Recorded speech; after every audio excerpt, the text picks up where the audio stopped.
Hola, ¿qué tal? ¿Cómo están? Bienvenidos y muy buenas tardes. Hoy es un día muy especial para nosotros aquí en Navarra Televisión.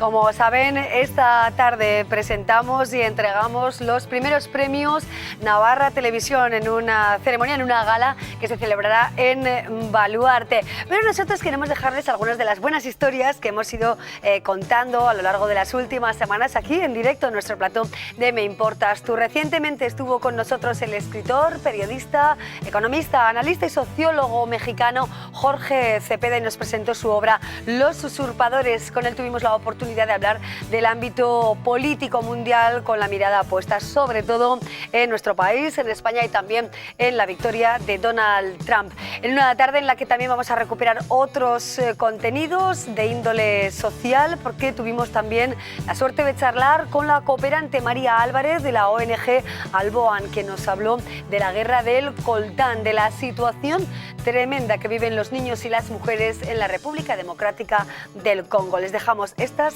y otras historias.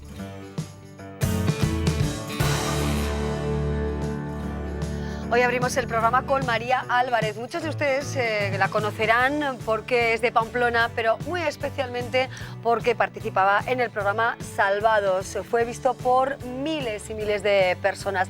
Allí nos contó cómo viven sobre todo las mujeres y los niños en la República Democrática del Congo, en un lugar en el que la mujer pues es una víctima de la agresión sexual muchas veces continuada y reiterada a lo largo de su vida. Nos contó también María Álvarez todo el negocio de los minerales, del coltán, de ese material con el que se hacen los teléfonos móviles, que supone pues prácticamente la muerte de muchas personas. María Álvarez trabaja en Alboan y hoy está con nosotros. ¿Qué tal, María? Bienvenida. Muy buenas tardes. Gracias. Gracias por acompañarnos. Un placer. Desde luego que nos emocionaste y nos conmocionaste en ese reportaje en el que contabas cómo es el negocio del coltán, un material con el que se hace el teléfono móvil, del que poco sabemos, pero que es muy explotado en el Congo, que enriquece a otros países y empobrece absolutamente a un país ya pobre, ¿no?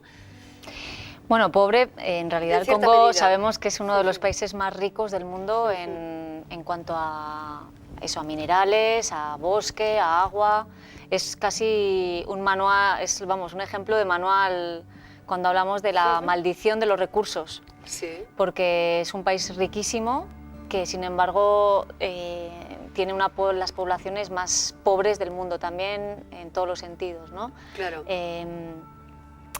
Esa es la desgracia del Congo. En ese sentido, el ejemplo del coltán se extrae del Congo, pero no se explota en el Congo, no se produce nada en el Congo y en ningún momento se queda en el Congo beneficiando a sus comunidades. Lo que ocurre es que se extrae de forma muy artesanal, de minas, como habéis visto, en situaciones muy precarias. Son además casi como túneles en los que solo caben niños o personas de muy baja estatura.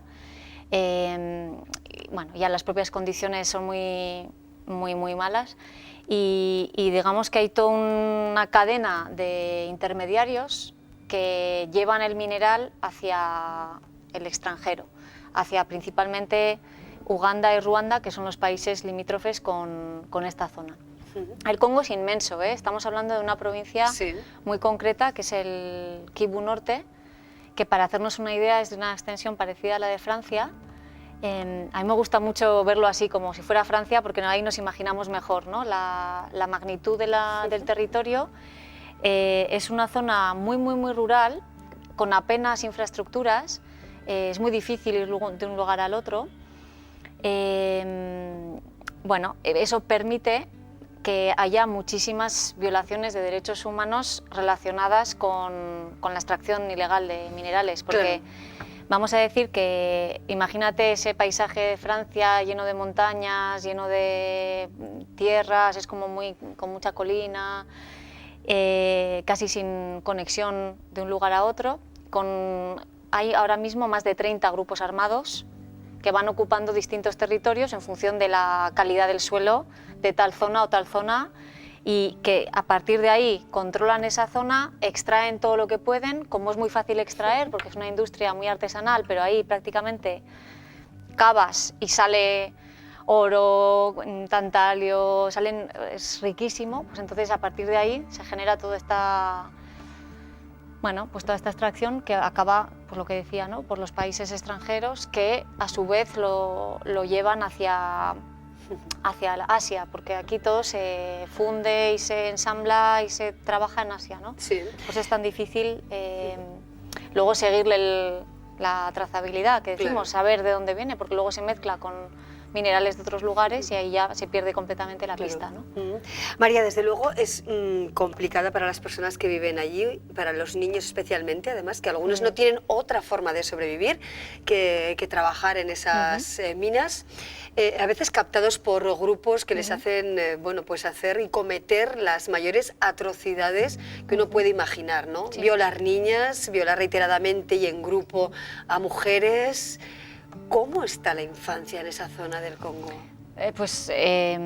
Claro, ten en cuenta que no hay casi escuelas en estas zonas y ahí es muy difícil, la gente está sobreviviendo. O sea, no hay recursos para enviar a los niños a la escuela.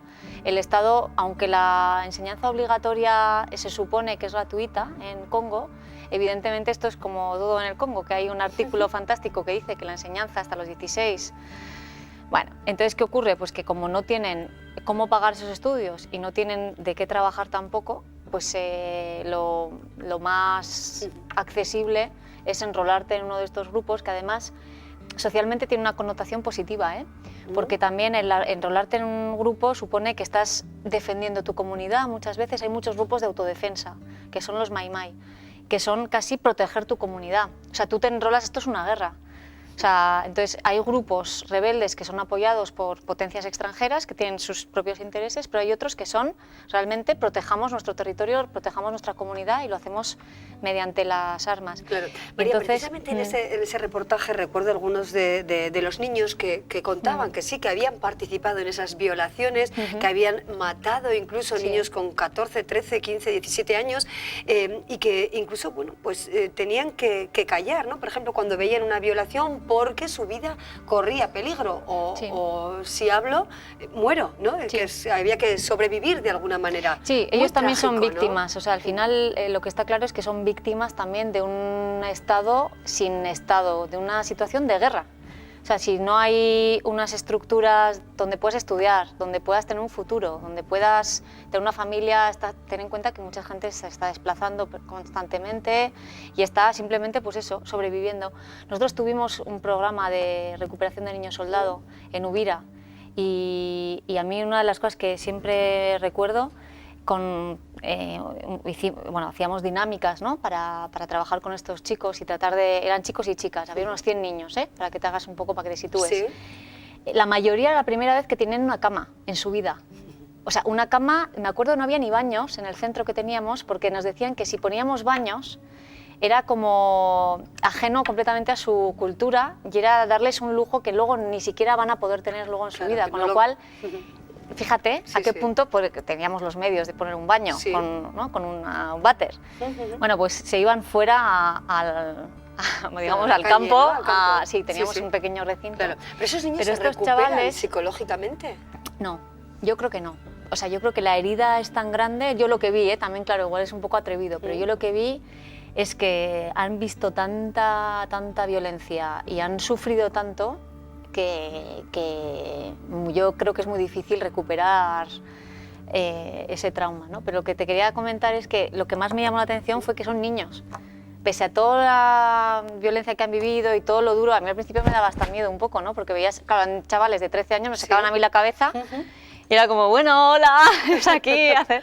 Y realmente, cómo se metían en las dinámicas, me acuerdo una vez que es que eran todo dinámicas como de grupo, de teatro, de baile, como de hacer cosas espontáneas, bueno, partidos de risa y las ganas que tenían de jugar, ¿no? Y ahí me dio mucha pena decir, es que realmente no han tenido infancia, no han tenido oportunidades de, pues eso, de vivir otra cosa que esta porquería que les ha tocado.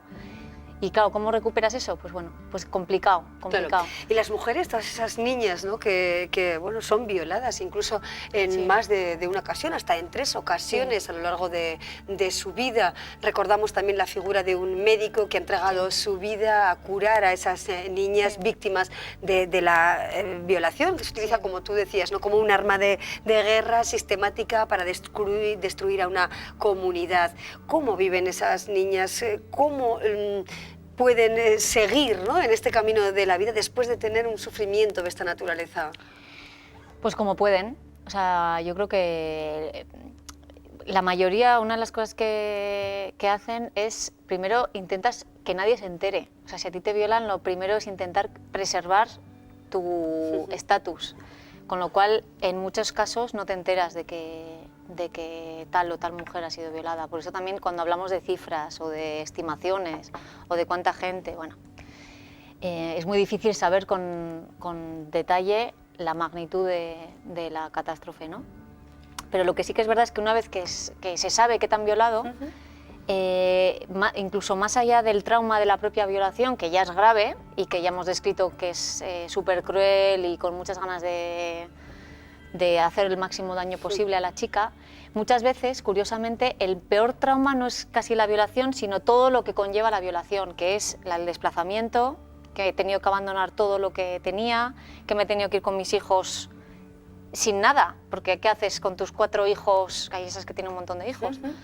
¿A qué? ¿A dónde? Primero, que me curen. Ya el acceso al tratamiento médico es un porque es un ¿qué acceso, lío. ¿no? ¿Qué posibilidades tienen de ser atendidas después de, bueno, pues las consecuencias de las violaciones? Recordábamos eso, la figura de un médico que se ha comprometido absolutamente con estas personas que sufren esta violencia, pero en el día a día, esas mujeres, ¿dónde acuden? Claro, en un primer momento hay muy pocos centros de salud, pero en la primera estructura de referencia que te va a atender debería ser un centro de salud, ¿no?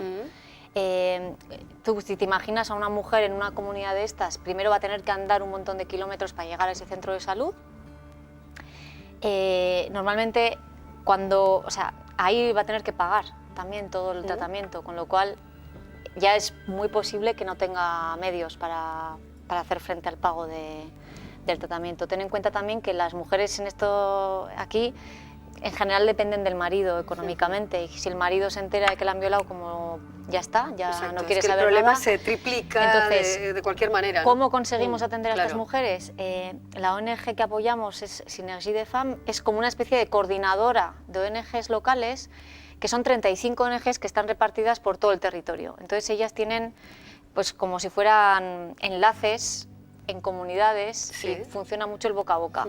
O sea, la gente sabe, este trabaja para tal, entonces es un poco como de boca a boca, si a mí me ha pasado esto, sé que me puedo referir a esta persona, pero es ya de personas, claro, que me pueden derivar a tal sitio o a tal otro, entonces acaban llegando. En el caso, por ejemplo, de la atención médica, hay 4 organizaciones médicas que integran la coordinadora, que son hospitales y que atienden, entonces, claro, pero hay que derivarlas y llevarlas a donde sea el hospital. Exacto. Entonces, como, pues eso, ¿no? María, complicado. hoy precisamente en el Parlamento, ¿no?, hemos escuchado el testimonio de una activista congoleña como es Justine, que ya nos ha dado algunas claves también de la forma de vida en esta parte del mundo. Si te parece, vamos a escucharle y luego continuamos. Sí, sí. Prostitución, analfabetismo, maratonianas jornadas de trabajo infantil en precario, así son las condiciones de los niños y niñas en las minas del Congo. Para que nosotros tengamos esta facilidad y este móvil en nuestras vidas, tenemos la otra parte, que es la gente que está sufriendo a causa de la extracción de minerales. Se producen graves violaciones de los derechos humanos. Sin centros de salud, escuelas o carreteras, la falta de infraestructuras facilita las injusticias. Están controlados por grupos armados que están cometiendo grandes o graves exacciones de los derechos humanos. Aprovechar las minas en beneficio de las comunidades congoleñas. Este es el gran objetivo y reto que tienen para poder salir adelante. Hablando de la situación de derechos humanos, Y también enfermedades, puisque là, vous allez voir por que la utilización del agua, ces porque los minerais, minerales ils se sont lavan lavés normalmente en las mismas fuentes en las que se extrae el agua que se consume. pour la cuisson. Et ça cause aussi beaucoup de maladies à base hydrique. Estos son algunos de los problemas que azotan esta zona de conflicto, según la activista de Synergie de Femmes, Justine Masika.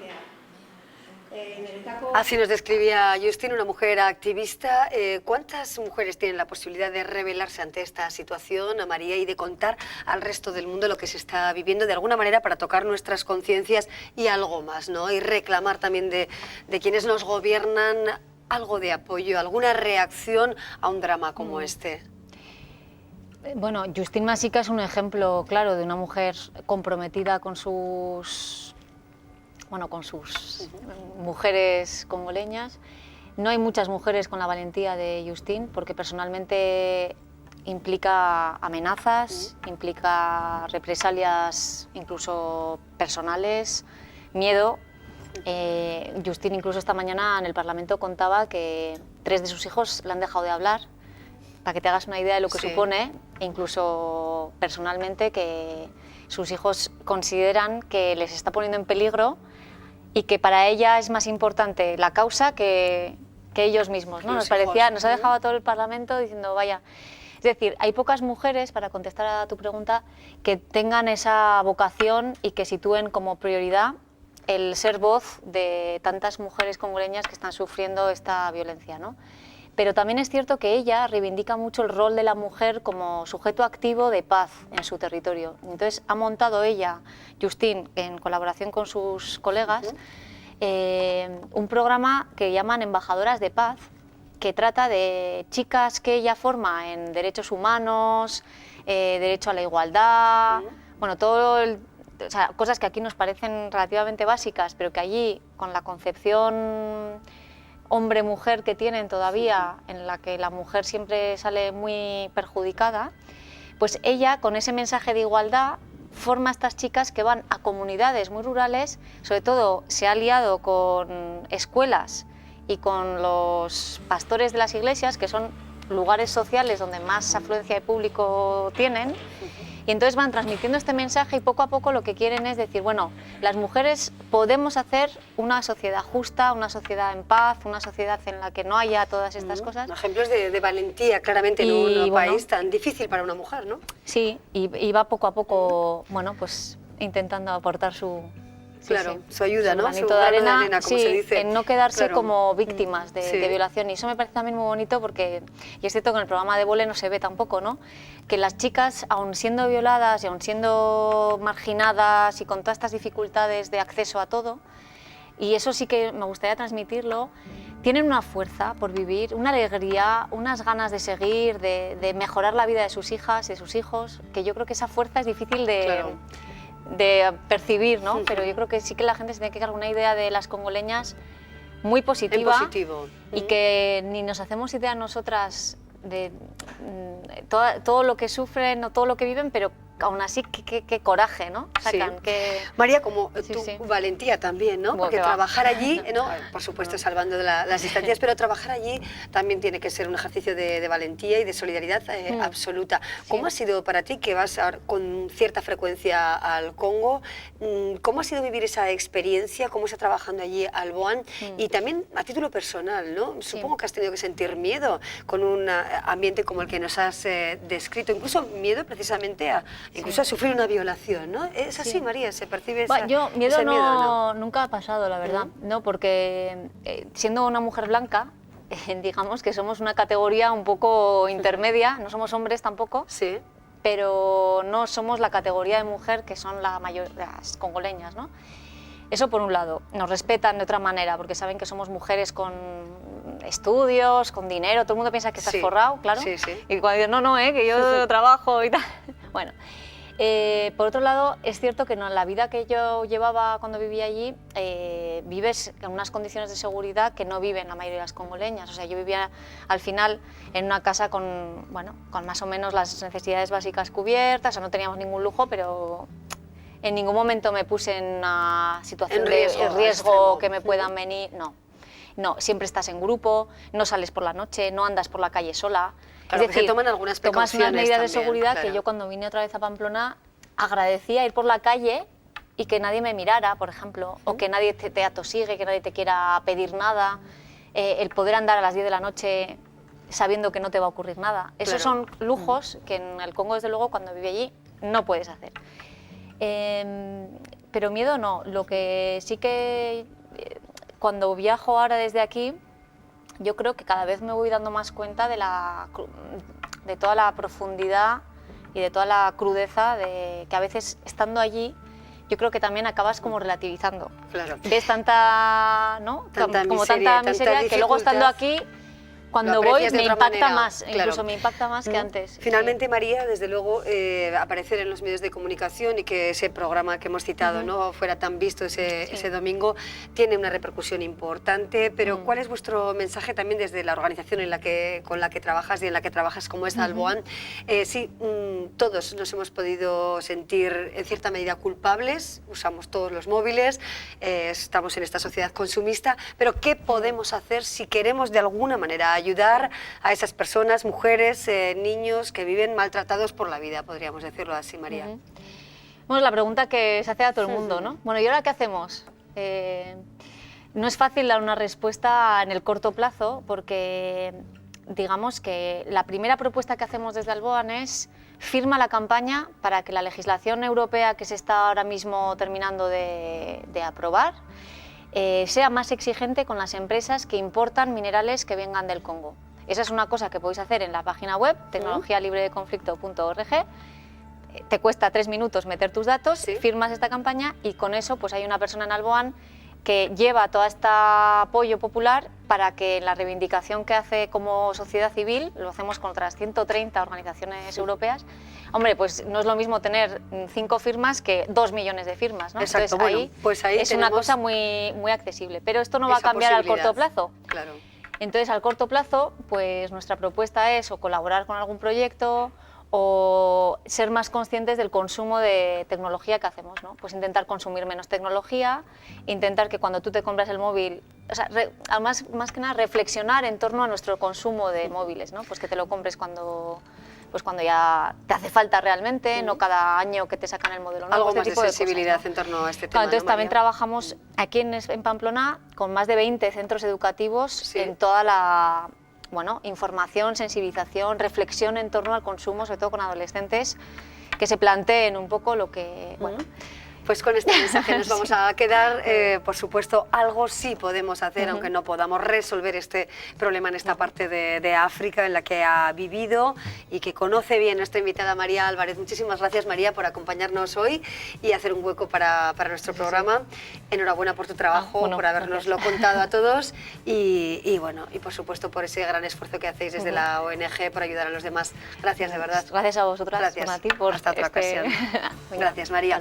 María Álvarez Urturi de Pamplona trabaja en Alboan y en África. Seguimos con otros asuntos del día. Les brindamos ahora la oportunidad de conocer algo más acerca de las montañas, pero sobre todo de un movimiento como es el Slow Mountain. De esto sabe mucho el autor de Monte Terapia, que es Juanjo Garbizu, un montañero que se plantea este deporte pues de una manera quizá más tranquila. Juanjo, ¿qué tal? Bienvenido, buenas tardes. Hola, buenas tardes. Bueno, hace 4 años, tú mismo lo recordabas, estuviste aquí precisamente hablando de Monterapia, ¿verdad? Y hoy de Slow Mountain, un nuevo movimiento como el Slow Food, más o menos. Efectivamente, o sea, el concepto de Slow Mountain, hay gente que me ha dicho esto que es una estrategia de marketing editorial, no, es de alguna manera, pues encarzarlo con el movimiento Slow, que como bien apuntas, se inició con el Slow Food, que es quizás lo más conocido, luego ha habido Slow Cities, Slow Fashion, y ahora llega Slow Mountain. Bueno, ¿y qué queremos decir con esto, no? Frente a una vida de estrés, agobio, ansiedad, falta de tiempo, quizá la montaña, la naturaleza es nuestra única fuente para respirar con tranquilidad. Lo has definido perfectamente, es decir, nosotros teníamos asumido que de lunes a viernes pues éramos esclavos del reloj, ¿no? Y del calendario, de las prisas. Entonces llegaba el fin de semana, pues como la mayoría de montañeros, que somos básicamente domingueros, y pues buscábamos un espacio, una especie de paréntesis que le ofrecía la montaña, ¿no? ¿Qué está pasando? ¿A qué estamos asistiendo en los últimos años? Bueno, pues que ese estrés y esa competitividad que tenemos asumida en nuestros trabajos se está trasladando al mundo de la montaña, ¿no? Y entonces, yo vengo a romper una lanza a favor, a reivindicar pues la montaña más relajada y más reflexiva. Bueno, hasta 1000 carreras de montaña tenemos en un año. ¿En qué se está convirtiendo este deporte? Yo creo que la montaña se está convirtiendo en una pista de atletismo. Eso es un poco lo que como montañero tradicional de toda la vida, con una visión que si quieres un poco más romántica, ¿no?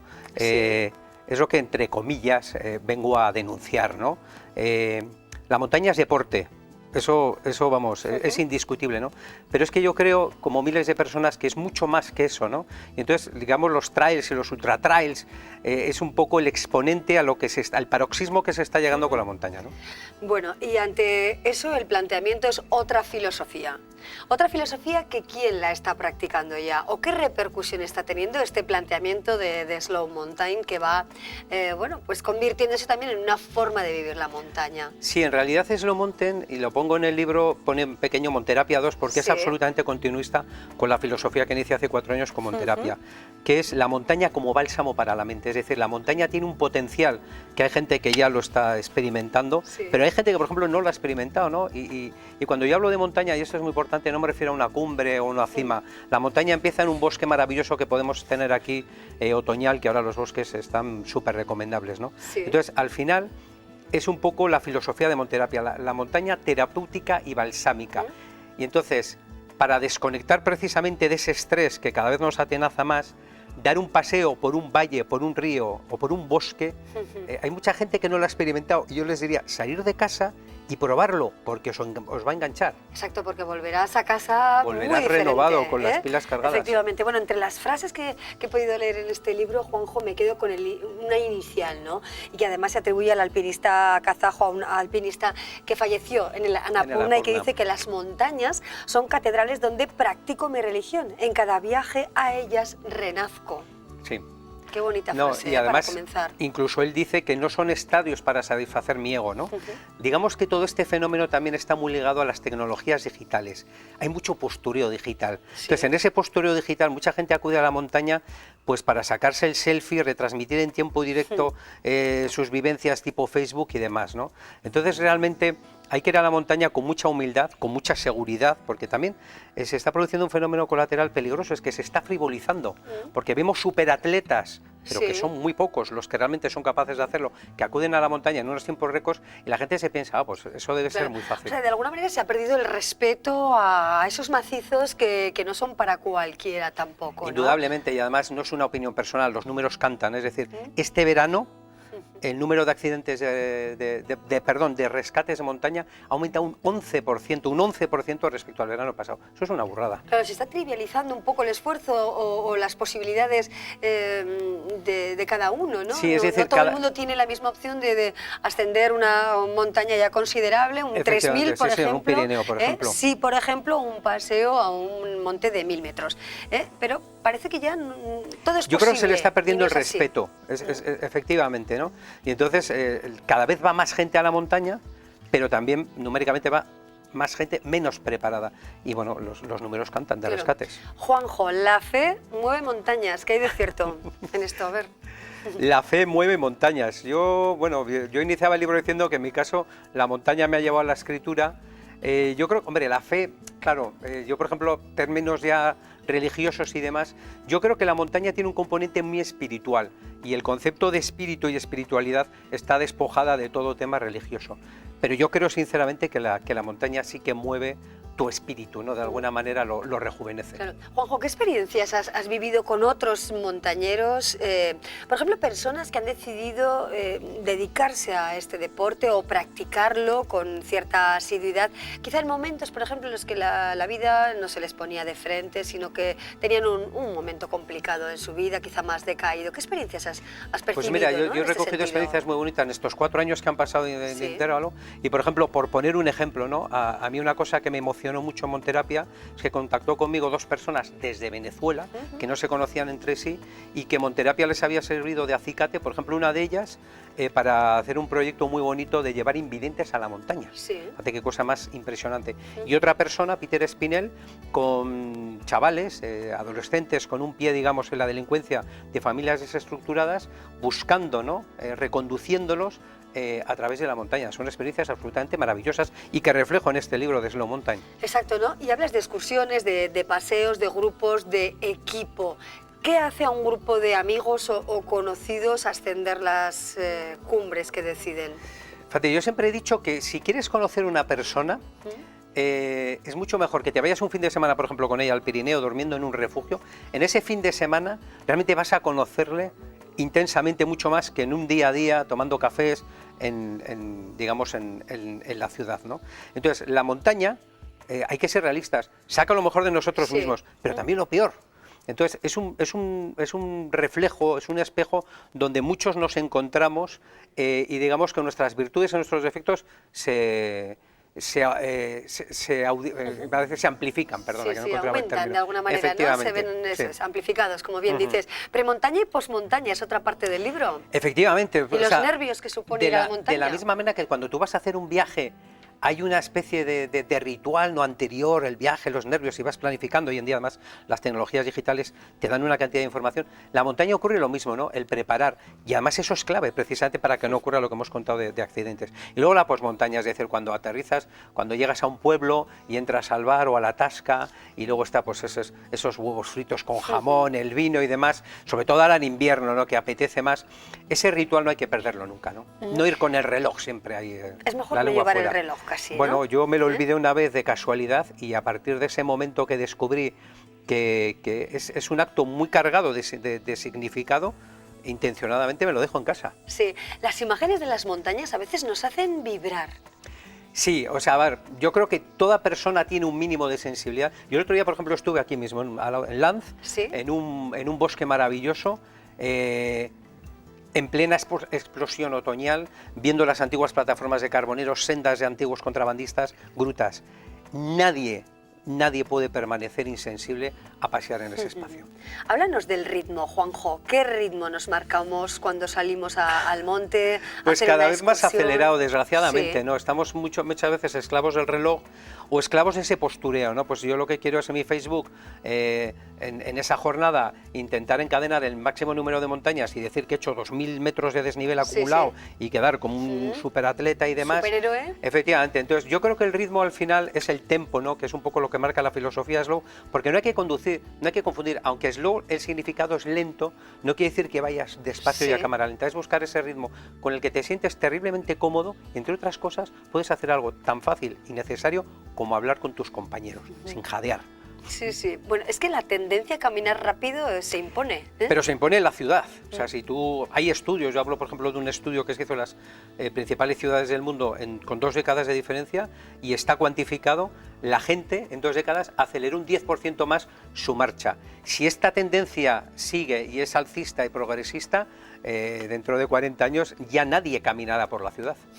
Juanjo, hablas de slow mountain, pero recuerdas el slow food, el slow music, el slow sex. Efectivamente. Un poco de todo slow, ¿no? Sí, porque claro, para que la gente de alguna manera comprenda por qué el título de Slow Mountain, hago un repaso histórico un poco a los movimientos principales, lógicamente empezando por el slow food. ¿Pero se detiene el tiempo en la montaña? Absolutamente. O sea, yo por ejemplo, esa especie de rebeldía de gesto que hago de quitarme el reloj, me encanta, bueno, a ver, siempre dentro de que no se me haga de noche, pero bueno, basta mirar la posición del sol. Es que muchas veces nos olvidamos de los ciclos naturales, pero el tiempo de verdad se detiene en la montaña.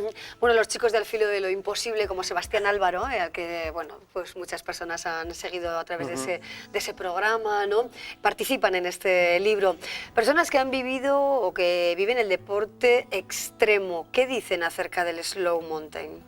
Bueno, por ejemplo, fíjate que Sebastián Álvaro es una persona que precisamente se le conoce por su, creador de Al filo imposible, donde veíamos gente con unas proezas, Himalaya, K2, etcétera, etcétera, y el prólogo, maravilloso prólogo que me ha hecho, precisamente se suma a esto. Y podías pensar, bueno, pero si Sebastián ha sido siempre una persona, digamos, al filo de lo imposible, ¿no? Bueno, pues es curioso, ¿no? No te voy a decir que sea un proceso de maduración, ¿no? Pero después de haber andado mucho en la montaña, de haber visto muchas cosas, al final te das cuenta que el ir de una forma pausada y relajada es quizás lo más sabio que puedes hacer en la montaña. Juanjo Garbizu, muchísimas gracias por esta lección que debemos tener en cuenta, ¿eh? Vale. Gracias, de verdad, suerte con el libro. Muchas gracias. Entiendo dedicas o diriges a un público muy amplio y no solo a los deportistas. Efectivamente, no solo a los montañeros, tiene cabida a todo el mundo. Perfecto, muchísimas gracias, Juanjo. A ti. Hasta pronto. Hasta luego. Gracias, de verdad.